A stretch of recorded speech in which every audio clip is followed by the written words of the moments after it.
Mécanique du point, avant le choc.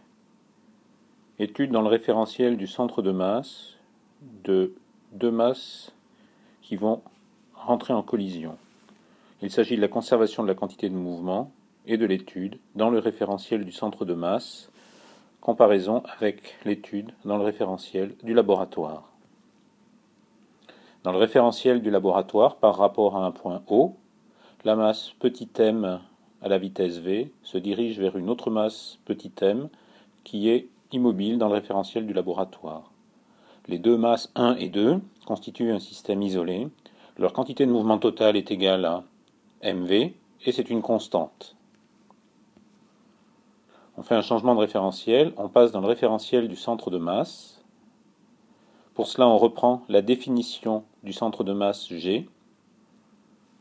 Le vecteur OG est égal à MOM1 plus MOM2 sur 2M, application de la définition la plus générale du centre de masse. On dérive par rapport au temps, ce qui permet d'obtenir immédiatement la vitesse du centre de masse par rapport au point O dans le référentiel du laboratoire, comme étant égale à 1,5 de la vitesse du point 1 de la masse petit m1 par rapport au point O, plus la vitesse de la masse en petit 2 par rapport au point O. On trouve alors une vitesse de G par rapport à O, avant le choc, qui est égale à V sur 2, puisque V1 par rapport à O est égal à V, et que V2 par rapport à O est égal à 0. Cela permet d'écrire que la quantité de mouvement totale par rapport au référentiel du laboratoire, par rapport au point O, est égale à MV, et donc aussi égale à 2M la masse totale, multipliée par la vitesse du centre de masse par rapport au point O, ce qui est encore un résultat, l'application d'un résultat très général concernant la définition du centre de masse et de sa vitesse par rapport au référentiel du laboratoire. On se pose maintenant la question de la quantité de mouvement totale par rapport au centre de masse. Par définition, la quantité de mouvement totale du système des deux masses par rapport à G est égale à petit m, que multiplie la vitesse de la masse 1 par rapport au point G, plus petit m, la vitesse de la masse 2 par rapport au point G. On se pose donc la question de quelle est la vitesse de 1 par rapport au point G, quelle est la vitesse de 2 par rapport au point G. Pour cela, on applique la composition des vitesses lors d'un changement de référentiel. La vitesse du point 1 par rapport à O, référentiel du laboratoire, est égale à la vitesse de 1 par rapport à G, donc dans le référentiel du centre de masse, plus la vitesse de G dans le référentiel du laboratoire par rapport à O. Même chose pour le point 2.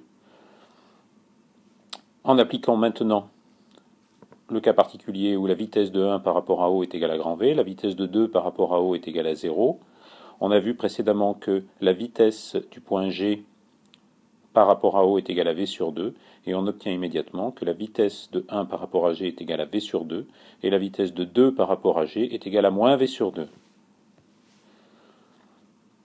Il est alors intéressant de se préoccuper de cette situation par une représentation graphique, et ce que l'on voit en fait, c'est que le point G étant évidemment immobile dans le référentiel du centre de masse, eh bien tout se passe dans le référentiel du centre de masse de la manière suivante. La masse 1 se précipite sur le point G à la vitesse V sur 2, et le point 2 se précipite à la vitesse moins V sur 2, vectorielle, sur le point G, et le point de rencontre des deux masses se fera sur le point G.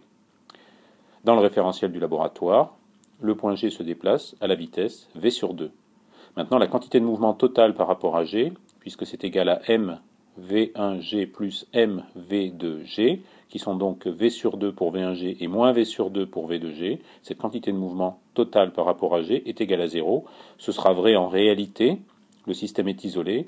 Application de la conservation de la quantité de mouvement dans le référentiel du centre de masse, cette quantité de mouvement totale par rapport à G sera nulle avant et après le choc. C'est en fait redécouvrir un résultat extrêmement général qui dit que la quantité de mouvement totale de l'ensemble des masses dans leur référentiel du centre de masse est égale à 0. On peut se préoccuper alors de la conservation de l'énergie, en particulier avant le choc, dans le référentiel du centre de masse et dans le référentiel du laboratoire. Dans le référentiel du laboratoire, l'énergie cinétique totale du système constitué des deux masses avant le choc est simplement égale à 1,5 de mv2, puisque la deuxième masse est au repos. Maintenant, compte tenu de l'expression que l'on a trouvée pour la vitesse des deux masses, qui est essentiellement en norme V sur 2, on va trouver que l'énergie cinétique des deux masses par rapport au centre de masse est égale à 1/4 de mv2. On s'aperçoit, et c'est une application dite du théorème de Koenig, que l'énergie cinétique par rapport au point O est égale à l'énergie cinétique par rapport au point G, ce qui est en fait 1/4 de mv carré, énergie cinétique, par rapport au centre de masse, plus 1/4 de mv2, qui est essentiellement l'énergie cinétique associée au centre de masse, multipliée par la masse totale.